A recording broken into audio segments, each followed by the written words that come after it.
चतुष्षष्टितमः सर्ग 64वां सर्ग। समुद्र की विशालता देखकर विषाद में पड़े हुए वानरों को आश्वासन दे अंगद का उनसे पृथक पृथक समुद्र लंघन के लिए उनकी शक्ति पूछना। गृध्राज संपाति के इस प्रकार कहने पर सिंह के समान पराक्रमी सभी वानर बड़े प्रसन्न हुए और परस्पर मिलकर उछलकर गर्जने लगे। 1। संपाति की बातों से रावण के निवास स्थान तथा उसके भावी विनाश की सूचना मिली थी। उन्हें सुनकर हर्ष से भरे हुए वे सभी वानर सीताजी के दर्शन की इच्छा मन में लिए समुद्र के तट पर आए। 2। उन भयंकर पराक्रमी वानरों ने उस देश में पहुंचकर समुद्र को देखा जो इस विराट विश्व के संपूर्ण प्रतिबिंब की भांति स्थित था। 3। दक्षिण समुद्र के उत्तर तट पर जाकर उन महाबली वानर वीरों ने डेरा डाला। 4। वो समुद्र कहीं तो तरंगहीन एवं शांत होने के कारण सोया हुआ सा जान पड़ता था, अन्यत्र जहां थोड़ी थो अड़ी लहरें उठ रही थीं, वहां वो क्रीड़ा करता सा प्रतीत होता था, और दूसरे स्थलों में जहां उत्ताल तरंगें उठती थीं, वहां पर्वत के बराबर जलराशियों से आवृत दिखाई देता था। 5। वह सारा समुद्र पाताल निवासी दानवराजों से व्याप्त था। उस रोमांचकारी महासागर को देखकर वे समस्त श्रेष्ठ वानर बड़े विषाद में पड़ गए। 6। आकाश के समान दुर्लंघ्य समुद्र पर दृष्टिपात करके वे सब वानर अब कैसे करना चाहिए ऐसा कहते हुए एक साथ बैठकर चिंता करने लगे। 7। उस महासागर का दर्शन करके सारी वानर सेना को विषाद में डूबी हुई देख कपिश्रेष्ठ अंगद उन भयातुर वानरों को आश्वासन देते हुए बोले। 8। वीरो, तुम्हें अपने मन को विषाद में नहीं डालना चाहिए, क्योंकि विषाद में बहुत बड़ा दोष है। जैसे क्रोध में भरा हुआ सांप अपने पास आए हुए बालक को काट खाता है, उसी प्रकार विषाद पुरुष का नाश कर डालता है। 9।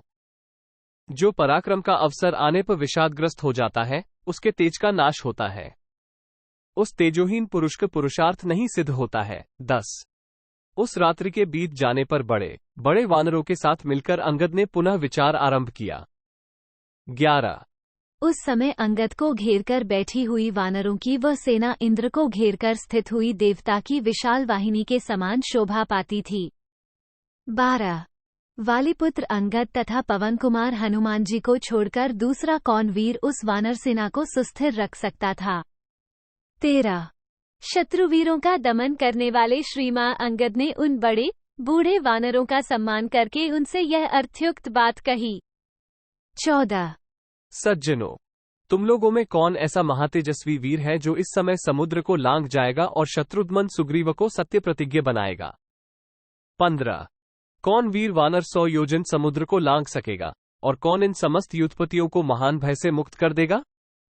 16। किसके प्रसाद से हम लोग सफल मनोरथ एवं सुखी होकर यहां से लौटेंगे और घर द्वार तथा स्त्री पुत्रों का मुंह देख सकेंगे? 17। किसके प्रसाद से हम लोग हर्षोत्फुल्ल होकर श्रीराम महाबली लक्ष्मण तथा वानरवीर सुग्रीव के पास चल सकेंगे? 18।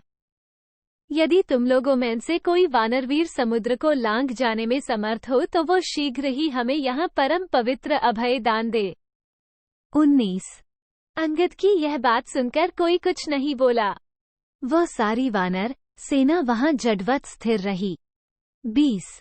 तब वानर श्रेष्ठ अंगद ने पुनः उन सब से कहा, बलवानों में श्रेष्ठ वानरों, तुम सब लोग दृढ़तापूर्वक पराक्रम प्रकट करने वाले हो। तुम्हारा जन्म कलंकरहित उत्तम कुल में हुआ है, इसके लिए तुम्हारी बारंबार प्रशंसा हो चुकी है। 21। श्रेष्ठ वानरों, तुम लोगों में कभी किसी की भी गति कहीं नहीं रुकती, इसलिए समुद्र को लांघने में जिसकी जितनी शक्ति हो वो उसे बतावे। 22। इत्यार्षे श्रीमद् रामायणे वाल्मीकि आदिकाव्ये किष्किंधाकांडे चतुष्षष्टितमः सर्गः 64। इस प्रकार श्री वाल्मीकि निर्मित आर्ष रामायण आदिकाव्य के किष्किंधाकांड में 64वां सर्ग पूरा हुआ। 64।